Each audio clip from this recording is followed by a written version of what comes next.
Presence matters a lot in terms of success and failures of the team and also to the organization. It is not just about the hiring. There are a lot of people who also do something apart from what is being told for. There could be a stronger candidate at 857th applicant. HRMS systems or the ATSs which has come in, they have done a remarkable job. Welcome to ValueMatrixTV, where we bring unfiltered voices and strategic thinking to build better workplaces. I'm Roydon Cerejo, and joining me today is Sanketh Ramkrishnamurthy, a seasoned HR leader with a career spanning over 18 years in HR leadership. Welcome, Sanketh, to the podcast. It's lovely to have you here. And if you can just say a little bit about yourself to our viewers and listeners about your professional career. Okay, I've been nearly 2 decades in HR, so I just started my journey as a recruiter, but now heading the global HR operation. I've worked with energy, renewable energy. So now I'm working with AutoRABIT as a global head of HR for people operations, taking care of US, Prague, and India. I used to work on something on a research paper and also a book on something called as presence quotient, which is a leadership framework Okay. where I believed the presence matters a lot in terms of success and failures of the team and also to the organization. So you being them with them will create a lot of avenues for the people who are also at the failure end as a leader. So that was in mind. So that's the reason I wrote this book, A Simple HR Story. This is nothing related to theory or anything. Correct. It is a practical exposure of a person who has started from a day one and how he scales up to the CHRO role and what are learnings that he gets through the process is Correct. something that I've put it across as a story. It is so that it is not like too much of a theory, no frameworks, no Correct. concept. Yeah, I read the synopsis of it and it looks really interesting. Even for somebody who's not from an HR background, you have worked across various industries from IT to clean energy to fintech and now enterprise. So, what are some of the biggest shifts that you witnessed in the HR landscape throughout your career? A lot of things have changed. I mean, right from a traditional way when we started working around, it was more into Excels, right? In and out Correct. of the data was captured in Excels. Now it is all about hrtech, right? Yeah. So everything is in fingertips. Earlier we used to sit and spend most of our times in trying to filter, put keywords, we look up. Now everything is created as a small dashboard that you can really see it across, right? So that has really helped organizations to scale and also HR to scale to the greater extent. To give you an example, say, okay, let me hire for this position and let's close this vacancy. That was a mindset that we used to have. Now it is not just closing that position. Is this guy going to help me in a long term capability?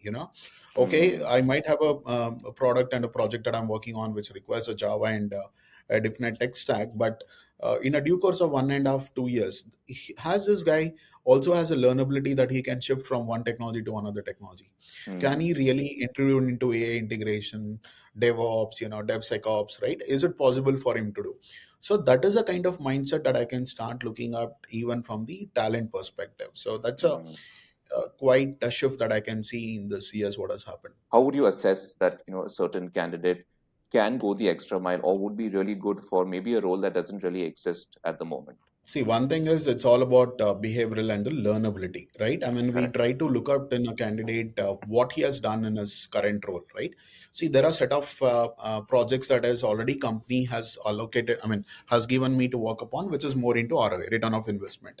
Correct. But there are a lot of people who also do something apart from what is being told for. Where a person has been asked to do something, it is not just doing the same thing, but is also trying to do something different by learning new. So we try to see during two things. One, during the resume, which is how it is already made up these days, but during the interview, we try to evaluate what he has done something which is not being told to him, but Mm. proactively he has done something on his own. How do you see the AI being implemented or sort of sometimes even force fed by organizations like, we must implement AI in HR. But how would you go about sort of tackling something like this? AI is not here to replace recruiters or HRs or any setup. It is here to reduce that repetitive work. That right from the recruitment, when you touched upon, we can say he could be screening resumes, he could be scheduling interviews, coordination becomes much easier, shortlisting of profiles can become much easier because you put a boolean search or some parsing into it. One thing that we need to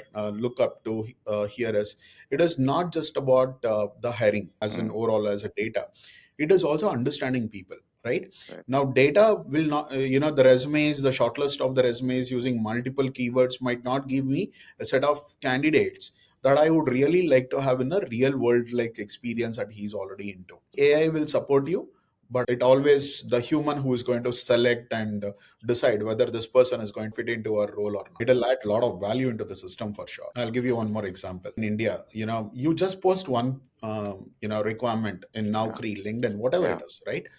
Your ATS gets bombarded with thousands of 500, or more than that, right? Within 24 It hours can be, sometimes. yeah, more than that. So the problem is, can I go and look all the 1,000 profiles? There could be a stronger candidate at 857th applicant. Correct. But what we generally used to do traditionally, we used to only look for first 10, then Mm, go to the next 20, next turn, right? mm, So I would have missed out on the strongest of the candidate because my positions would have already closed by that time. mm. So these kind of AI changes or AI integrations have helped us to choose the best among it. So that is a huge benefit that I can tell you Yeah. of using AI in recruitment at this point of time. Do you think AI can be sort of unbiased? I mean, maybe not today's AI, but at some point, can AI sort of remove or mitigate that bias that we have in the hiring process? From my personal experience, it is tough to answer at this point of time. I'll tell you Yeah. why. From my past recruitment experience, I went and hired most of my candidates from one or two colleges. And it goes into the feed of the AI that, okay, Sanketh is going to pick all these people from so and so colleges only. Mm, Now, when there is a new requirement which comes in, and I would love to give a fair chance across pan India, correct. automatically my system will start looking at to the colleges, but my AI will start looking at to one area where previously it goes to the history and figure out which are the colleges that I've Mm, had. So obviously, the system itself is telling you are biased on those yeah. colleges where Yeah. we have a previous experience, because AI is trained on the data what we keep preferring which college or which is a kind of uh, interest that Sanket has. Do you think like AI can get smart enough with all the data and the behavioral sciences to sort of make those crucial decisions that that the human might otherwise be inclined to have some sort of a bias, or at least give a suggestion when it comes to hiring? But yeah, Correct. do you feel in the future there could be like an AI model that could sort of really bring this down to like a minimum, we, like the we yeah, can't say the whole data or the decision can be done only based on this. correct. There has to be a human interaction, there has to be a human interference, understanding the data what we have got. You have to evaluate the data what is received, then the human has to really work on his own thought process, how he has to execute this data into a action. Hmm. We can't totally depend on a data which has been provided to us. I just want to shift gears a bit towards, I mean, regular assessments are great for, assessing the technical aspects of the candidate. But, Okay. Okay. the candidate often has to work within a team, and a lot of factors like, the culture fit or the culture of the company and the candidate's culture, plus Correct. team dynamics, a lot of these things are not really sort of measurable, right? How do you see companies, or how should companies sort of tackle this aspect to get the right candidates that would also do well and thrive in the organization? It's really a difficult thing to understand, or we can misunderstood what the culture fit is. My CEO or my managers can come back to and say, Sanket, I'm looking at candidates who can be a culture fit, right? Yeah. But many times we forget couple of things in that. We tell, okay, let's go and hire someone like us.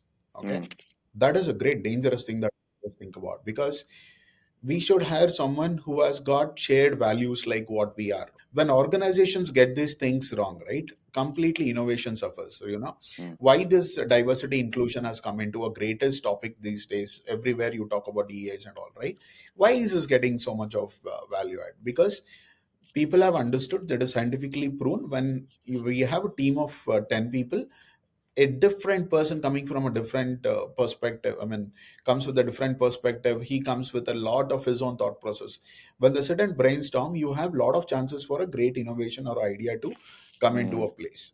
mm, So that is where we give more weightage to people around that area in terms of mm. cultural alignment, the execution that what we want to do, rather than whether we are of the same thought process or not. Correct.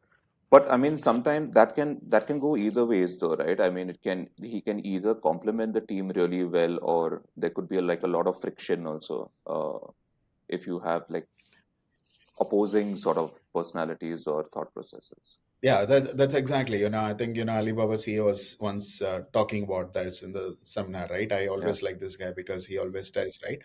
I don't hire people who are just like me. I need people who are much stronger than me. If I'm hiring a finance CFO, Mm, he needs to be a better guy than me. If I don't know more on technical, he needs to be a better than me. But what he says also is, now I'm the person who's going to sit and manage all these people so that there is no conflicts, because these smart people can't work together, right? mm, My job is to ensure that they work together, and that's, I believe it as HR, right? I mean, when people with lot of thought process, with lot of dynamics, they come onto the table, they come with lot of perspectives on their own.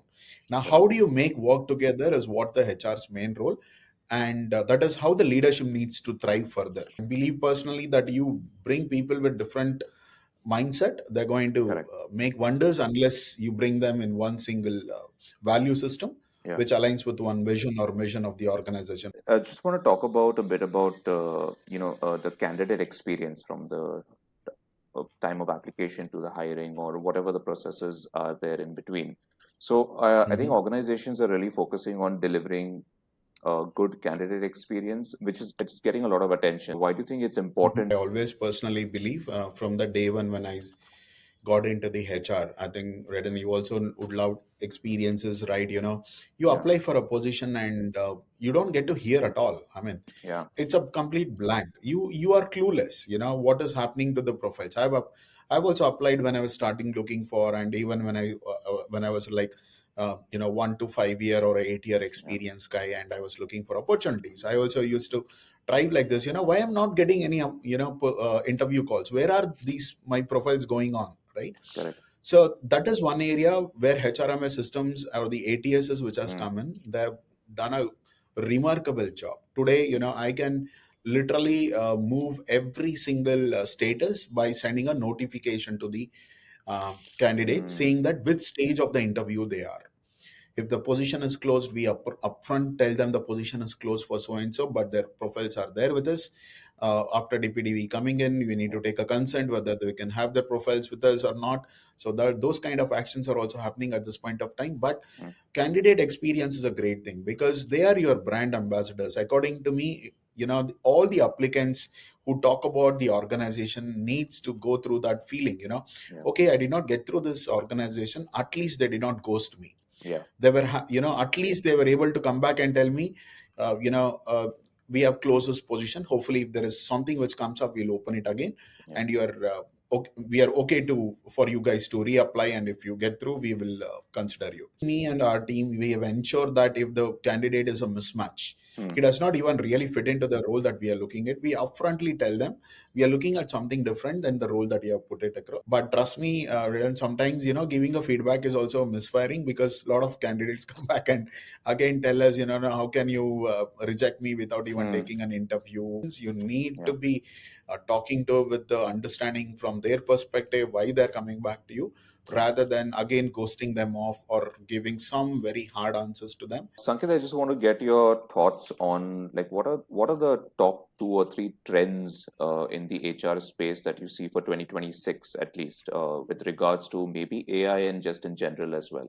Like what shifts are you seeing in terms of Uh, the focus for organizations in terms of talent acquisition and hiring? HR tech is going to take a mainstream at this point of time. Have started to integrate AI to the greater extent. You talk about any of the HRMSs today's, ATS today's, you Hmm. talk about any kind of recognition or the performance management tools today, most of the integration has happened with AI. Okay. Now the questions might come, it is already integrated. What is that we need to learn? As I told you, it is not just understanding how the integration has happened, how the prompt is going to give you the data, how are you going to analyze the data, and using the data, how are you going to ensure that decisions are Mm. strategically done. So as you might be also, I mean, if you're running through what Dave Ulrich is talking about, who's been called as a father of modern HR, Right. he says HR job is not related to the transactional role; it is more into strategic and the stakeholder kind of a role, right?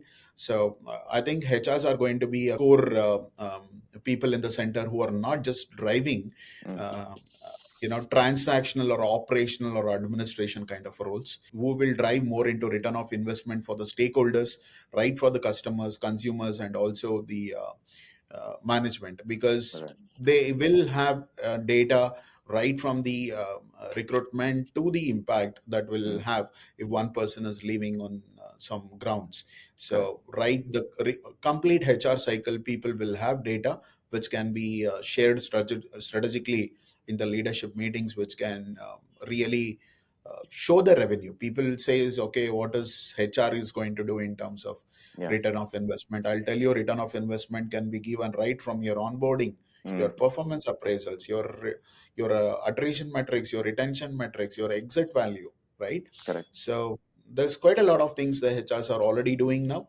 but yes, it's going to scale in the coming days. Mm. So I think we need to be learning, we need to be ready, we have to adapt what we see, what Correct. is coming for us.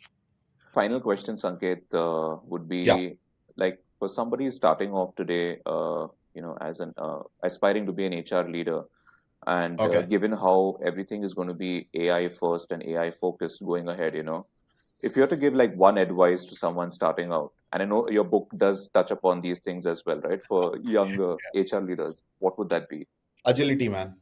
If you ask me, agility is a word that I would say for the future, because Mm. I think freshers, Gen Zs and all, they come with a lot of learning from theory perspective. Yeah. The colleges, management institutes, they feed something and send it across.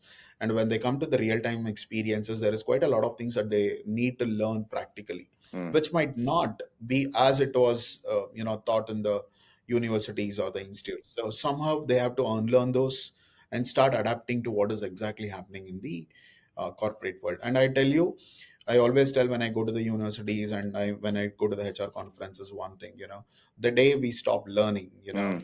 our career ends. So that kind of knowledge input, that is something that needs to get into your mind. It could be a static knowledge at this point of time, Yeah. but trust me, this is going to change when you go and talk to people and put across your thoughts on the topics that is going to shape up.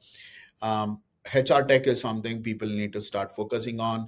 Uh, I would suggest through this podcast, if any freshers, what they need to do is they need to take a lot of demos in terms of recruitment, HRMS tools, Yeah.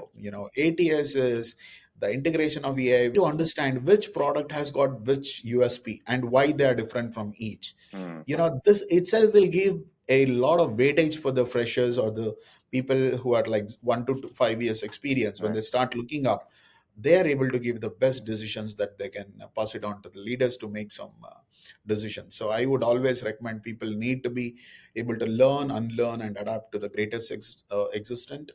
I think cognitive agility is something I would prefer, would be the future for all HRs if they're really good at, because Yeah. change is inevitable. It is Yeah. now more into a constant kind of a thing if people are thinking. So things will change. Things will Yeah. change drastically. So I think people should be ready for it. Wonderful food for thought, Sanket. I think we can end the discussion here for today. Thank you so much for taking the time out and joining us on this podcast. It was lovely talking to you. Thank you very much, Ryan. To our viewers and listeners, if you're passionate about modernizing, hiring, building better teams, and staying ahead in the talent management, head over to ValueMatrix.tv for more great content. Also, don't forget to follow us on social and subscribe to our podcast. Until next time, thank you for tuning in, where we explore the future of work one insightful conversation at a time. Take care.